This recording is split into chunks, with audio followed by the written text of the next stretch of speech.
Heather, my name is. Talk about animal communication, I shall. If what I just said seems off to you, that's because I mixed up the syntax. Syntax can be defined as the grammatical rules that govern the structure of a sentence. In English, typical syntax involves putting the subject before the verb and the object at the end of the sentence. For example, in English, I would say, my name is Heather. But if I mix up the syntax and say, Heather, my is name, you wouldn't be able to understand what I'm saying. But these rules just apply to human speech, right? Wrong. Although humans are the only species with a true language, aspects of language, such as syntax, have been found in other species as well. From dolphins in the deep to birds flying high in the sky, syntax is now considered an essential part of the vocal communication systems of many animals. But does syntax have the same function in these animals as it does in humans?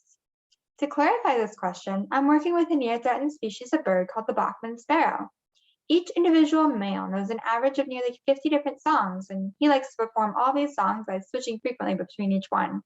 What's special about these birds is that each male has his own unique pattern of syntax. Each male usually strings 2 or 3 of his songs together in a unique sequence that varies among individuals. The purpose of these syntax patterns is the focus of my research. I believe that each male's unique pattern may function as a sign of his individual identity. Think of it as a bird's calling card or social security number. These patterns could serve to help neighboring birds recognize who's singing. Think back to the beginning of my talk.